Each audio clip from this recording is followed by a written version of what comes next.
Hi, and welcome to Mind That Childminder, a podcast meant for well-ash childminders. I'm your host and colleague Charlotte, and today I'm going to be talking to you all about this elusive thing called joy. We had a request for an episode about well-being, and so I thought this would be a good place to start. So grab that cuppa, let's get thinking about joy, let's get thinking about why that should make a difference to our lives, and let's get stuck in. I've been thinking about this topic of joy for a while. I think it's something that everyone wants all the time. We all want to be happy, we all want to be joyful, and we just want that all the time without any of the negative stuff. And I feel like quite often we are quite a lot of the negative stuff and we make ourselves feel kind of bad for that. So I wanted to have this thought about joy, and it was really great timing that we had a request for an episode on well-being. And also that this joy feeling, we're going to start talking just around Christmas time when this comes out. So I think it's going to be really fitting, and I hope you find it an interesting conversation. I was thinking about this subject particularly because I volunteered at Latitude Festival this year, and I'd never been to a festival like Latitude before. And so it was a whole new experience. Very muddy. If you ever go to Latitude, bring your wellies and bring heavy duty hiking boots, something to get through the mud, and don't be carrying really heavy computers through pouring rain and mud, because that's what I was volunteering for. I was volunteering for a kind of museum area about computers. But while I was there, I couldn't help but notice that a lot of what was on offer was for families and for children. And a huge amount of that was about entertainment for children. And there were so many different types of children's entertainment. There was storytellers, there were singers, there were actors, there were craft, there was this huge wooden ship that children could use real nails and hammers and help build this ship. Huge, like, play ship, like massive size thing.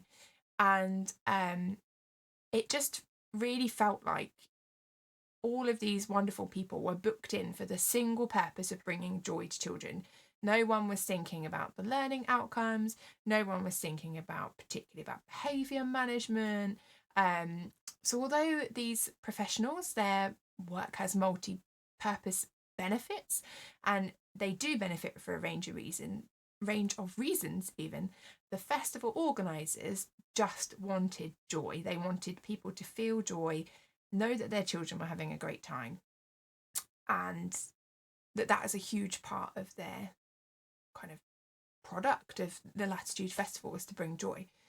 And while I was wandering around on some of the free time that I had, it made me reflect on my role as a childminder, and I wondered how much of my role should be about joy and entertainment, because I think a lot of what we do is about education and care, quite rightly. But I think that quite often we don't reflect on how much joy and entertainment we might or should be bringing to young children.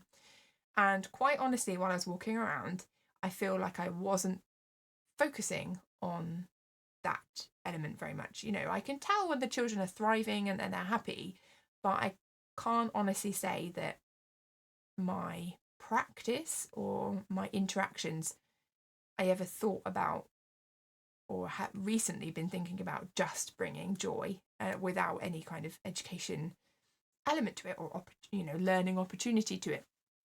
So I can say that children are happy and thriving when I'm setting, but how many times a day are we just bursting into laughter, rolling around on the floor hysterics, or being in a real flow state of curiosity, wonder, amazement? And I think I had fallen into a trap of providing warmth and love and education, but not thinking about things that just bring joy for joy's sake.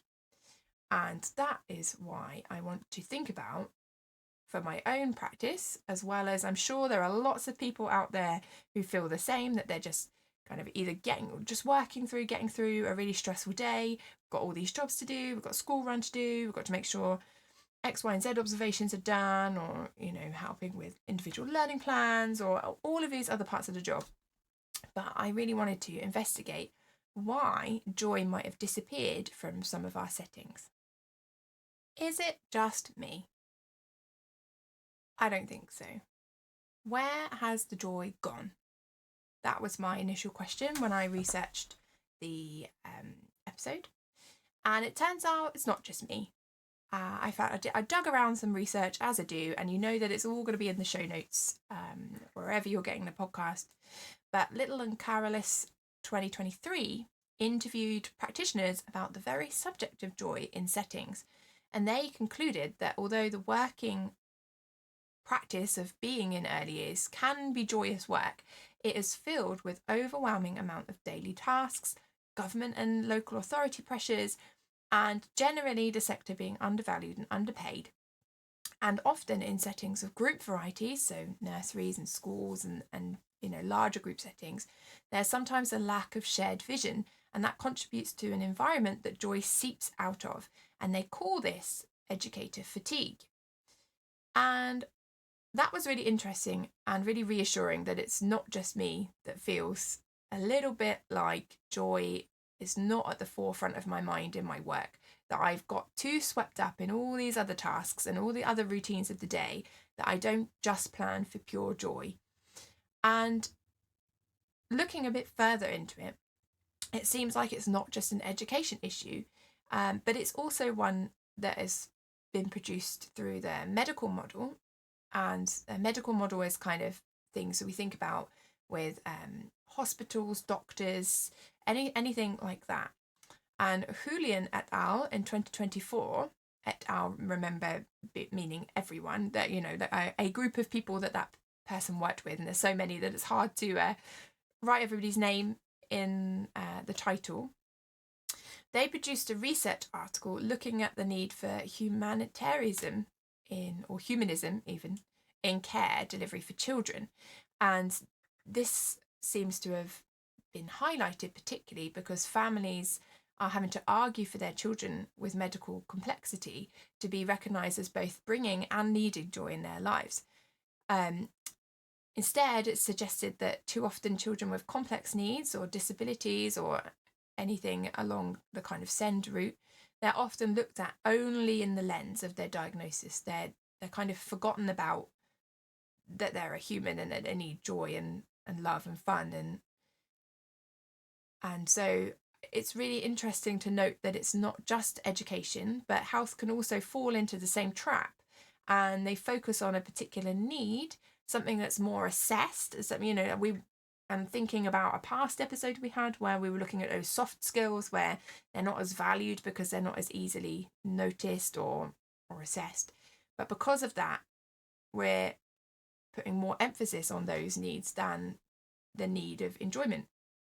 And in some ways, I think I was doing that too, although maybe not to the same degree. I was still recognising that children need joy and they do have fun. But I think I wasn't putting joy at the forefront, and I think it was kind of impacting my practice as well as kind of just a general feel. So it's really interesting that it's not just me and it's not just you if you're feeling this way. It happens in a range of settings. It's not just childminding, it's nurseries, schools, and it also doesn't just happen in education. And I think it's something that's really important that we need to think about educator fatigue, as Little and Cara coined. We need to think about that, especially as our pressures are becoming more and more. So yeah, I'm really glad it wasn't just me when I was reflecting on all that. So we can kind of come to terms with that, I think, as a group. It gets me to thinking then, well, where is the joy? If education and health settings, as well as probably countless other environments, are finding that joy is kind of being a bit elusive, where is it? I just want to clear up any thing that might come out of this, is that I don't want to be taken wrongly that I think that we need to be joyful all the time, because I don't think we need to be joyful 100% of the time. It wouldn't be realistic. And I think that aiming to be happy and joyful 100% of the time can lead us down a path of quite negative mental health consequences. And I'm not a mental health practitioner, and I'm not a mental health expert by any means, but I do think that if we have unrealistic expectations of ourselves, it makes us feel less than, or makes us feel like we're failing. So when I'm saying that kind of where is the joy and we need more joy, I don't think that means that we need to feel joy 100% of the time, because humans just don't feel that. So I want you to kind of be realistic when we think about these things during the rest of the episode. But I don't think it's unhealthy to want to aspire to a little bit more joy.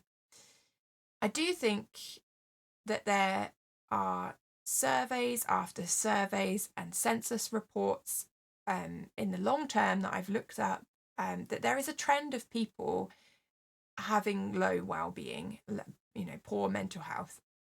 And I think we need to be able to find the joy and promote the joy in our young children too, because then they'll be able to know how to find it. They'll be able to know what it feels like. They will recognise what brings them joy, because I think a lot of us struggle to know even what brings us joy. Like, is sitting looking at our phone bringing us joy? Is watching TV bringing us joy? I think some people really struggle with knowing if that is bringing them joy or not. So I think that it can be really helpful to make sure joy is a part of our curriculum almost, and that it helps children to recognise that feeling, and also recognise that there's a range of feelings. We don't just have to be on this one level happy all the time. It can be elusive, and I think everything, all the media is screaming out about mental health and well-being. But it's really important to remember that joy is not the same for everyone. Joy does not feel the same for everyone. Joy does not have the same measure for everyone. Some people feel joy really up here, and some people just feel it just a mild happiness down here. It doesn't mean that we all have to be ecstatic all the time or excited.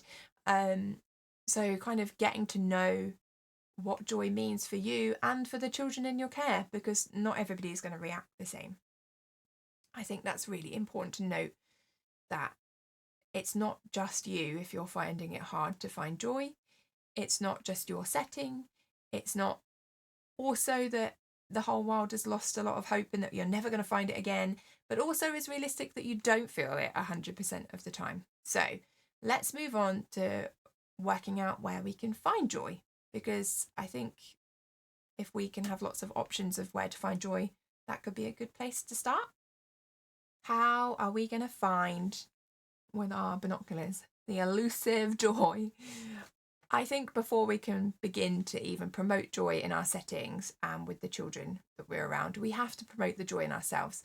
I think how we start our day impacts how our day goes forward. How we're feeling in our home or our setting affects how everybody feels in the home and setting. So let's think about things that might bring the individual joy, you joy, or your assistant joy, or your family joy. Let's find that first, and then hopefully that feeling will just flood out onto everything else.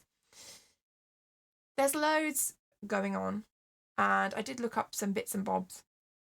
Something that we hear a lot about right now is mindfulness, gratitude, being in the moment, self-care. And I think these things sometimes can be really difficult for people, and I've definitely found this difficult myself. If you do find it difficult, it's okay. We're all different people. We've all had different experiences. We're all at a different time in our lives. We all have different family situations. It's just going to be completely individual. There's no one size fits all. And I think that's what's been challenging for mindfulness and gratitude and self-care, is that we think of self-care as this one thing, but it's not. It's different for different people. And if you then add on top of that neurodiversity, family needs, menopause, other health conditions, it can feel really impossible to find time for any of those things. Putting you first is really difficult. And you don't need to find kind of the same as everybody else. it won't necessarily look like what it looks like on social media. So try not to panic. I've come up with a few ideas. Just try some things, see what you feel, and if you hate it, then clearly don't do it again. But if you open your kind of mind to what might work for you, and also think about how it doesn't have to be the same as everybody else, it could be completely opposite, that should take some pressure off. And I think for me, what I found difficult with thinking about mindfulness and breathing and all of these things, I got really stressed with that because I felt like I wasn't reacting the way that I was supposed to react, or that, this isn't working for me. What's wrong with me? And I think we need to be really careful that we recognize we are so completely individual, and what works for your partner, or what works for your sister or your brother or your aunt or your mum or your dad or your friend childminder down the road, it might not work for you, and that's okay. But don't lose hope that nothing is going to work for you, because there will be something, and there must be something that brings you joy. So let's have a little think about some ideas. I'm going to give you kind of like a menu maybe of what we can sample and see if we want kind of a full course next time. So some people find joy in connection, whether that's connecting with yourself, with your family, work colleagues, connecting with your community, volunteering. There are loads of ways to build connection. And this is something that's really strongly recommended in a lot of TED Talks or journals or anything about well-being, is that human connection with someone else is really, really important, but also connecting with yourself, knowing what you like and don't like, knowing what your boundaries are, knowing and, remembering that boundaries are about you, not about telling what someone else to do. You need to kind of learn the definition of boundaries if you struggle with that. I myself am really community focused. Something that brings me joy is knowing that I've helped other people, that I'm improving the outcomes for kind of disadvantaged or people facing challenge, connecting other people so that they're not feeling lonely. All of that is quite a big focus for me that brings me joy, even though finding the time to do that can be really difficult. Maybe bringing some joy into your life could look like hobbies. You might like sports, craft, reading, walking, writing, like journaling, or creative writing. You might like to write stories. Maybe you like to write a diary. Collecting things. My partner collects things. He collects all these retro computer things. Can you see here? This brings him joy. Fixing things, upcycling, dancing, musical instruments, gardening, cooking, tinkering, gaming. There are so many different types of hobbies out there. And if you did something in your childhood or teen years or young adult life before you had kind of more complicated family life, maybe, it's worth reviewing those hobbies, because if they brought you joy back then, not only will it bring you joy now because you're still probably a person who enjoys those things, but you'll also have the nostalgia and the memories, which I think are quite a nice addition into getting some joy. I think it's important to remember that your medical needs are important, and that if you're finding it really hard to feel joy, if you try lots of different things or you feel particularly down every day, make sure you get the support that you need, whether it's talking therapy, expressive therapies like art or dance therapy, talking to a medical professional about getting medication. And I think if your low mood has been there for a long time, and this episode helps you to recognize that and realize that you actually do deserve some support in feeling joy, then, because you do, everybody deserves to feel it. You don't have to feel it 100% of the time, but if you never feel it, or it's really, really low all of the time, then please, please, please seek proper medical support, because I'm not a medical professional, and you deserve to feel positive and look forward to what's coming next. So if that feels like you, please go and seek that support. It doesn't have to be super expensive. Just, take that first step and speak to a medical professional if you feel like you need to. Lots of people do find joy in their work. And as early years professionals, I think we're quite lucky that we can have more joy in our work than a lot of people. Playing can be fun. And in the childminder setting, it can be even more so because we're a bit more in control of what activities are there, what books are on our shelves. We don't have to have the really horrible book that we don't want to read. I personally find it really difficult to read the kind of old Thomas the Tank Engine style books. They go on for a really long time and they don't interest me. So none of those are in my house. But you could learn something new about early years that piques your interest and inspires you to look at things with a new lens. Maybe schemas interest you and you've never really looked into it. Maybe you're interested in kind of mathematical development or kind of biodiversity with children. Maybe you are interested in a different approach, like ones we've spoken about before, curiosity approach, Montessori, anything like that. Anything that helps you to look at things with a new lens. There are loads and loads of things out there that you can listen to the rest of the episodes of this podcast. There will be lots of different topics that we've covered and that will be coming up. So make sure you share with other people. Maybe this will bring them joy. There are loads of videos. There are but remember with it that what you're striving for is something interesting that you want to learn, not necessarily a pretty setup. That will probably not bring you joy because you will look at the setup and then you'll be envious. Oh, that looks great. I can't make mine look like that.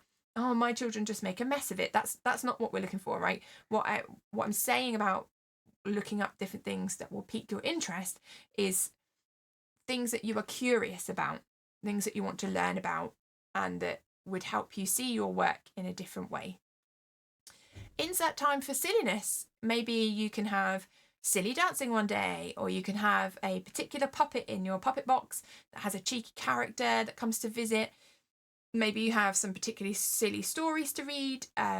Ones that are particularly silly for me are any of the kind of Dr. Seuss ones, Fox and Socks, Green Eggs and Ham. They're really difficult to read and it's quite funny when you stumble over a bit, as long as you take it with a funny lens and you don't feel bad about your reading. The Book with No Pictures is quite silly. There's another one called Pants that's quite funny. I think there's also maybe one about socks, but definitely Pants. Any of them that like make you smile or make children laugh, then go for those. There are lots of things you could do with your work to make it more joyful, and we can try and just think about that as a way of making your well-being more joyful in this beginning stage. Finding meaning is something that comes up a lot when you look up well-being. Our work can be really meaningful, and maybe take this opportunity to ask yourself why you went into this job. Are you still remembering the reason why you came into childminding? Also, in the last episode of the podcast, we talked about childminder activism, and there are lots of people as childminders who are working to make their community better.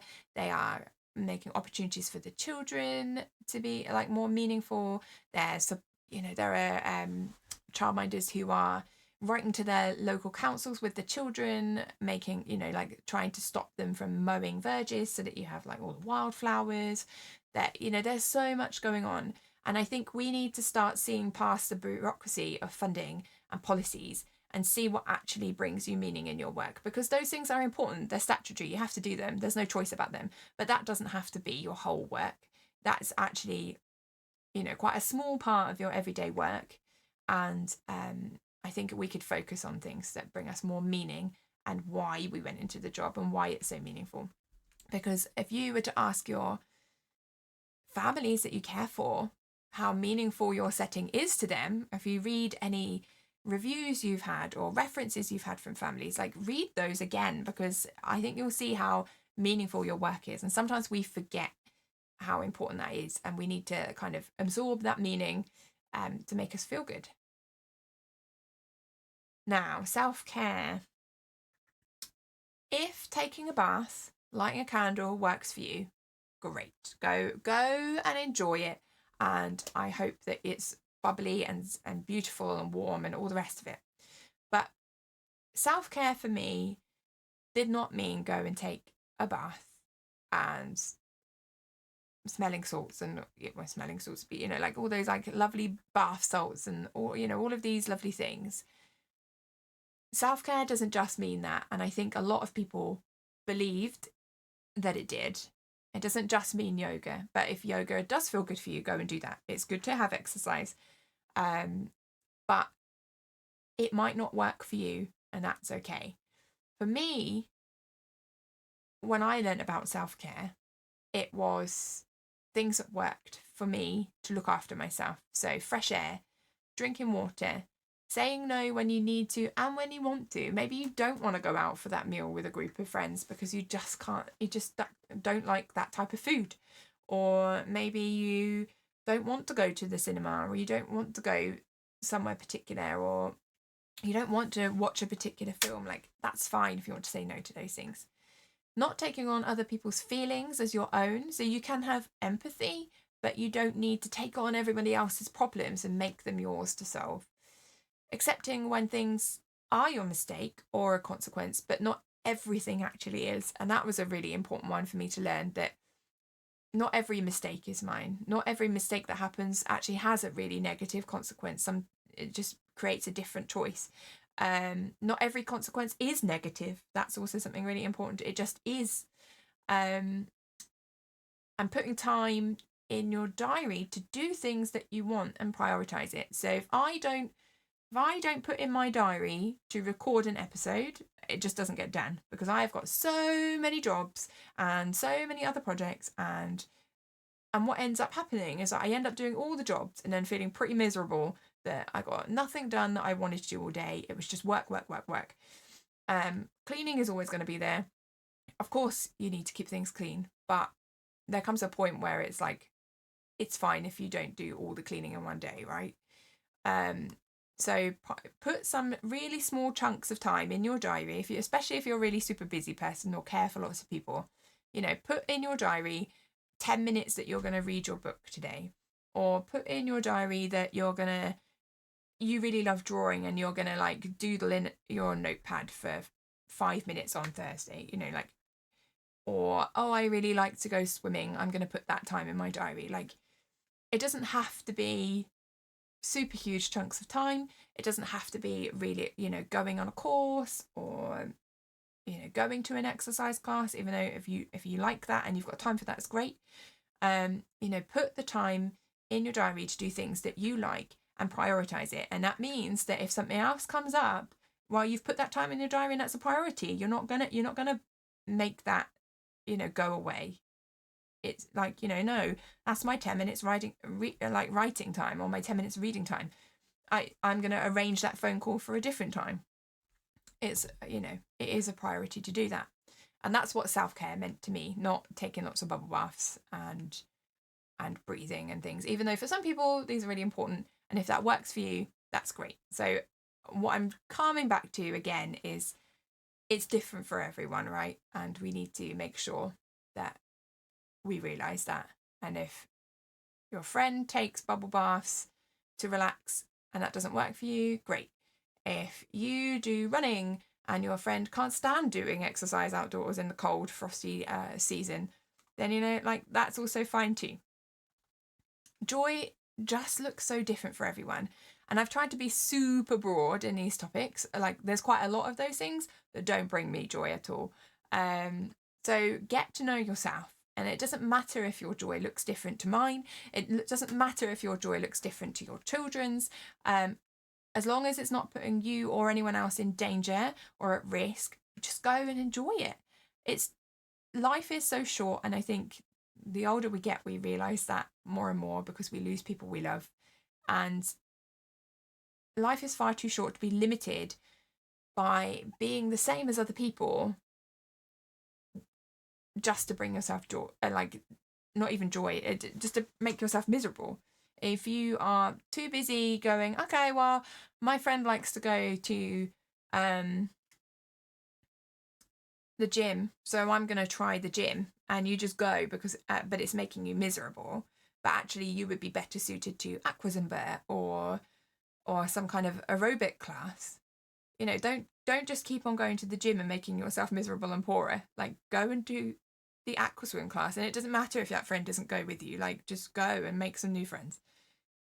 It doesn't mean you're any less of a friend to them, and it doesn't mean that your joy is wrong. So yeah, just try everything as well. Like, if you don't know what brings you joy, like, that is fine also, especially for women when we're girls and we're kind of brought up to, people please. And we don't actually know what brings us joy. We haven't actually tried very much. We didn't get all the options to try. We didn't get to try gaming because that was a boys' thing. And I'm so glad that's changing now. But if you don't know what brings you joy, just try different things and pay attention to what you're feeling about them when you try them. Okay, we've talked a lot about bringing joy to me, bringing joy to you, bringing joy to us, and not necessarily bringing joy to the children. But I do think it's really important that if we are experiencing joy and we are in a more positive frame of mind, that's going to be kind of echoing off into our practice, into our setting. We're going to be looking for it. We're going to be feeling it. We're going to be laughing more. We're going to be joking more. We're going to be silly more. And so that's already going to have an impact on the children, right? I can already feel that if you're having more fun outside of work and inside work, because don't forget, our work can bring us joy, and we're feeling really connected to our community and we really feel like we know ourselves, that's going to create really positive and strong practitioners. So doing those things first really is going to impact your work before you do anything thinking about the children. So I thought, how do we think about bringing joy into the setting? How do we bring joy to children? Especially when we've talked about that everyone's different, joy doesn't look the same for everyone. I can't say that, this silly story is going to make all the children laugh, but that's the only silliness I'm going to bring. It would be quite easy to do that, we're going to have this fun activity today, and here's our pre-prescribed fun, and all the children will find this fun. And I think that's not quite the route I would choose to go down. Knowing the children that you look after is going to be really important in that. You're going to know what brings them joy. You're going to know what makes them laugh if you know them really well. But I thought I would go back to the beginning of the episode, where my original reflection was on going to Latitudes Festival and seeing lots of children's entertainment. So I kind of did a mind map of children's entertainment or children's entertainers, and I thought about the qualities that their work brings, or that their kind of stage persona brings, and maybe that those qualities are what we can look at for bringing joy into our setting. So I looked at face painters. I've got a child that really likes their face being painted, and I feel like the properties or kind of joy-bringing things, their qualities, that's the word, being creative. It's sensory, that feeling of the cool paint on your face. For some people, if you think back, did you like your hair being done? Do you like going to the hairdressers? Do you like it when people play with your hair? Some people really don't like that. But that sensory element can bring people joy, like massage. That's another, all of this kind of sensory feeling can bring joy. And also face painting can help you to become something else. Maybe something that you could relate to that in adult life would be Amdram, or some types of dancing. You kind of become something else, and that can be a really interesting, joyful thing to experience. Magicians are another classic childhood entertainment, and they bring wonder, curiosity, mystery and surprise. You don't quite know what's going to happen. You don't know how it's going to happen. And you can think of activities that can bring these elements of joy into your setting. Maybe it's science experiments. Maybe it's maybe you could even learn some magic tricks if you really wanted. But it's kind of thinking about those curious, wonder-inspired things. Storytellers. There were so many storytellers at Latitude. It's something that was really, really popular. And I think the qualities behind storytelling is that they're really involved. that you kind of get engrossed in the story and this little world that's being read to you. It's exciting sometimes. You can feel empathy, but while feeling really safe. So even if it's quite like a scary book, or, you know, like Room on a Broom by Julia Donaldson is quite a scary book because it's got the dragon and it's chasing her. But it's really safe, right? Because it's a book and it's just a storyteller reading it to you. But it's also really absorbing. There are many activities that are quite absorbing, and this can be something we relate to mindfulness. Maybe in adult activities, we can think about jigsaw puzzles, we could think about knitting, crochet. This is all quite absorbing. And I'm sure there are activities that your children become fully absorbed in that you've observed, maybe water play. So that kind of quality that storytellers bring, you know, yes, it could be storytelling, but it could also be water play, right? Anything that really absorbs your child in play. Costumed characters are really popular, especially at this time of year. There are loads of people who hire kind of elves to come to their door and like bring a present and sing some Christmas songs. I think that started off in COVID, didn't it? Where people could do distanced kind of little performances. But the qualities for me are that they're imaginative and that children's belief is suspended and that there's lots of movement in there. I definitely, when I volunteered for Brownies, we had one of the parents come in who did an Elsa from Frozen kind of costume thing as her job. And there was so much movement, you know, the children were encouraged to like run around and sweep around and like become the character along with the character. And I'm sure that there are ways that we can bring in these qualities that costume characters bring in to our setting. We can have suspended belief. Maybe that's puppets. Maybe that's you know, more storytelling. Maybe it's games like pretending to be animals. You know, dancing. All of these kind of things. Musicians are also a form of children's entertainment, and they generally share emotions. And music is this really special thing where you share an experience together, especially joint singing is really important for your kind of well-being. That it's that connection, and sharing experience really bonds people together. So, and it's not always positive experiences, actually. If you were to be in some kind of accident with someone, like your connection is more likely to become quite solid because you had that shared experience together. And I'm not saying we want horrible things to happen in childminding settings, but, you know, it can also be positive and negative, but have this shared experience and a form of connection. So if you can play musical instruments, great. If you can't, that's no problem.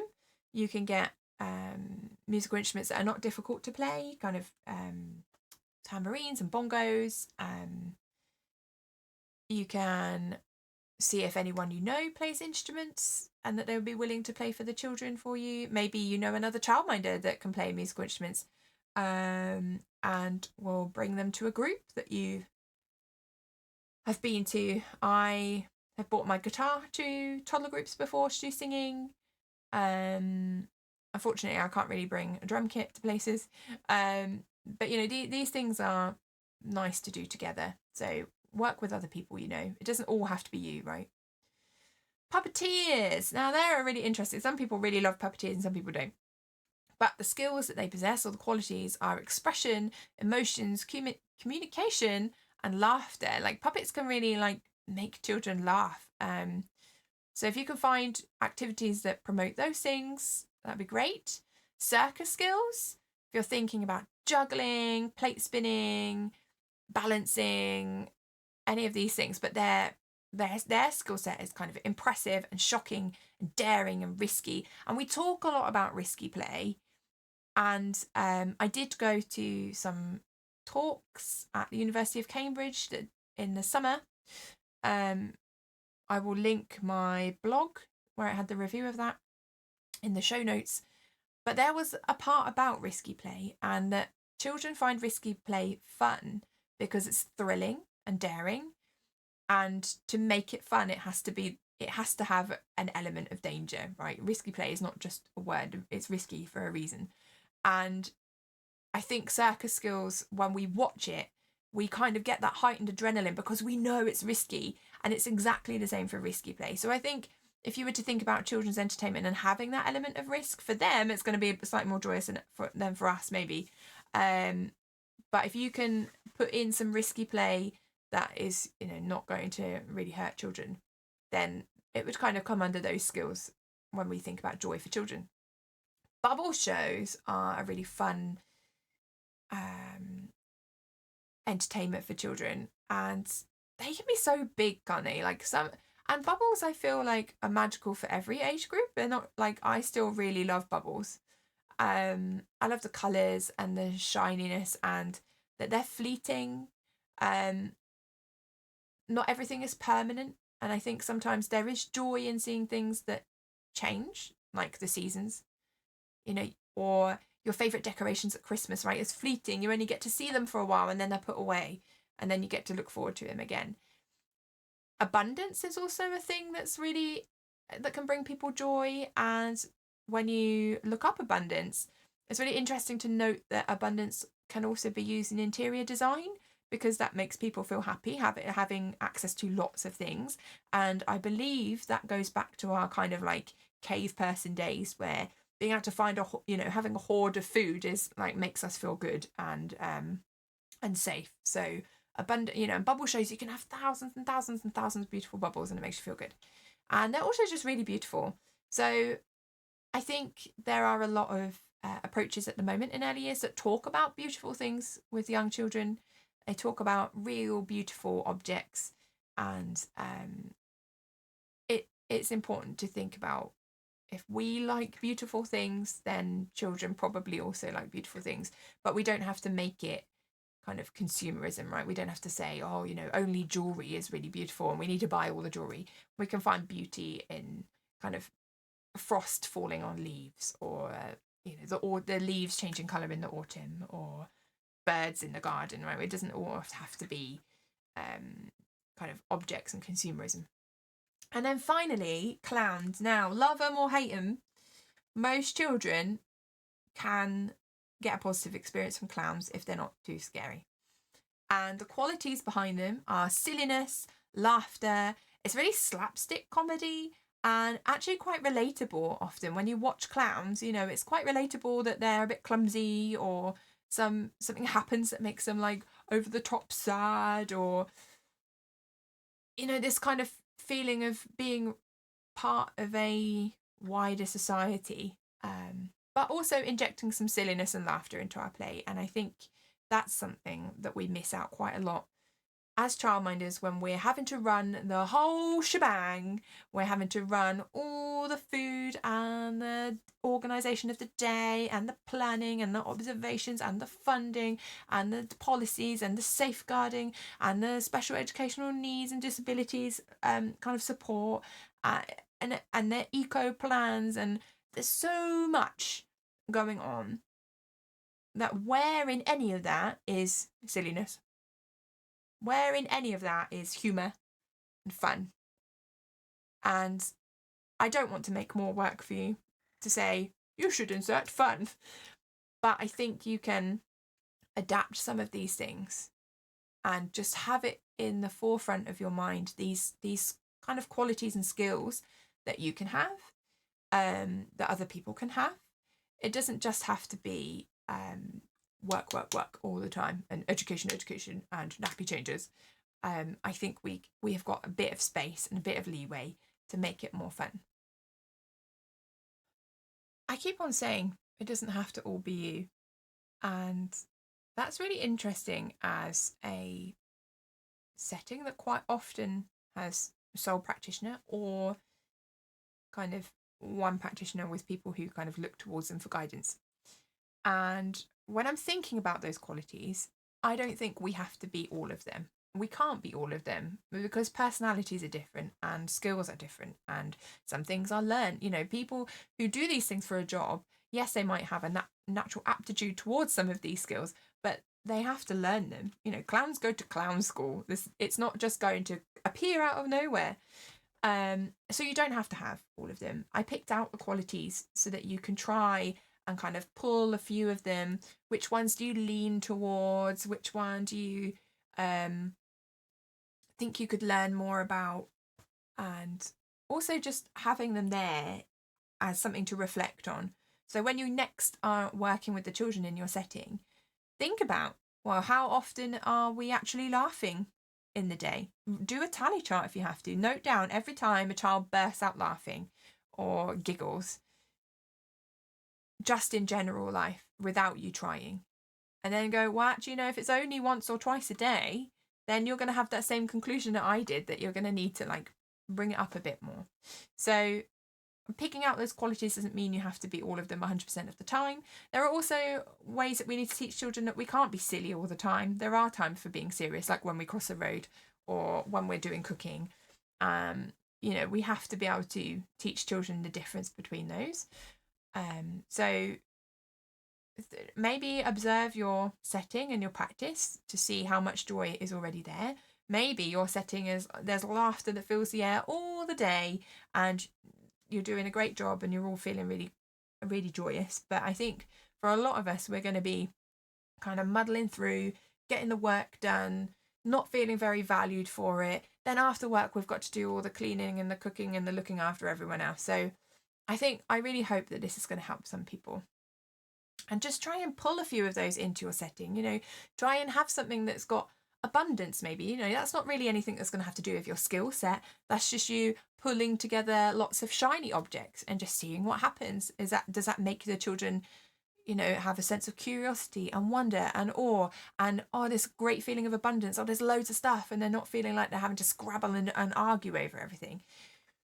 So in conclusion, everyone, know that the feeling of joy is a great thing. It's fun, it's nice, it feels good.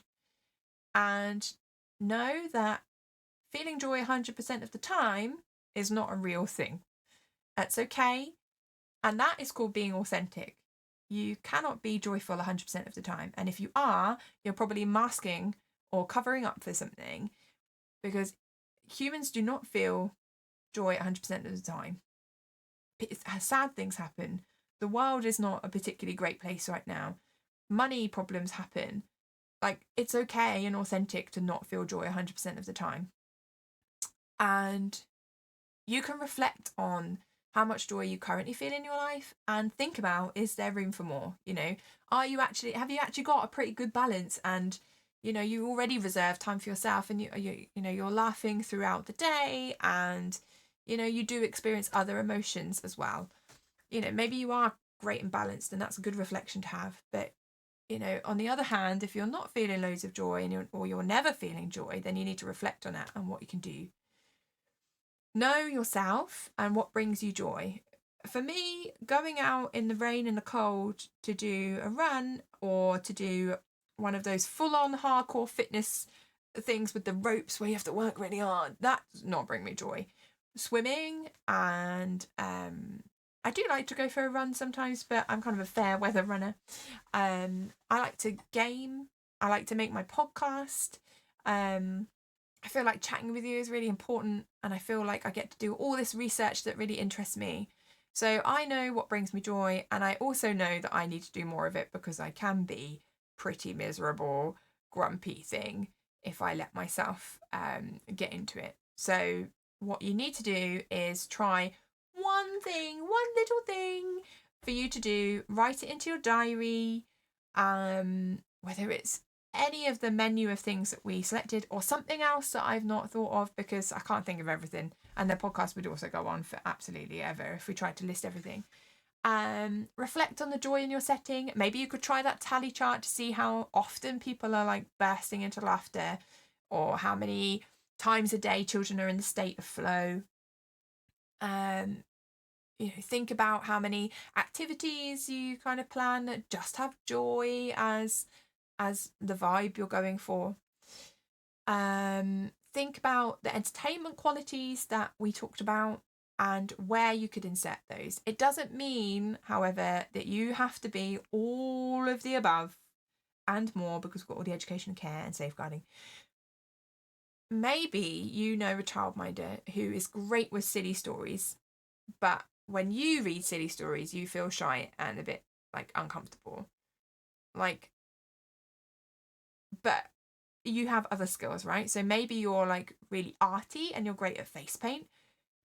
So you could agree to kind of swap skills, right? You could like visit them and they can have a whole storytelling session and story sacks and like, oh, everybody's going crazy over here. And then another time you can like, with parent permission, obviously with skin stuff, you can do like face painting, hand painting, and all of these, you know, messy play and all this kind of stuff, because maybe they're not so creative at that kind of stuff. You don't have to do it all on your own. Maybe you live with someone who's got a skill, like a musical instruments or some kind of craft that they could show the children, or any so they can juggle, anything that's really cool. You can insert that in. It doesn't have to be all you. And if in doubt, if you really do want to learn how to do something, YouTube it. Like, if you want to learn how to juggle, juggling tutorial, boom, you'll learn to juggle. If you want to learn a magic trick, I'm sure there are people who do them on YouTube. There is a tutorial for everything. That you don't have to reinvent the wheel. And just try and find something that makes you feel a bit silly and funny, and find that like it's okay to laugh at yourself. You don't have to be serious all the time. But just insert it a little bit. Don't have to be silly all day. You know, find a time where it's appropriate, during story time, during music time, during when you fold the beds up, the blanket gets stuck on your head. You know, like these silly things, they just make the day go a bit faster. And huge point, if you find it really hard to find joy or fun or laughter or lightness, you feel isolated, you feel like you're on your own, you feel like you've got no hope of it getting better, please speak to your GP or a therapist or someone, because you absolutely deserve to feel those things. There is hope, even in a world that's pretty dark right now. And you don't have to be all the things. You don't have to be happy 100% of the time. It's not wrong if you feel sad sometimes, or bored sometimes, or mad sometimes. But if that's your permanent state, please go and speak to someone, because I'm not a medical professional, and you completely deserve to feel happiness and hope. And I think that brings us to the end of the episode. I hope that it helps you to find some more joy. It definitely helps me to reflect on what I could do to bring a few more smiles to my day, and then it just make the day go quicker. So yeah, thank you for listening. Please feel free to share with anyone that you think could use this episode, to just remind yourself that joy is a crucial part of being a childminder. And stay safe, do some self-care, drink some water, eat some healthy food, and until the next time, my lovely colleagues and friends, stay safe, and I'll see you later. Bye. Mind That Childminder. Find us on Facebook, X and Instagram for more about upcoming episodes. All topics discussed are intended for entertainment and educational purposes. This podcast is not intended to give any legal advice and is purely an opinion and supportive piece.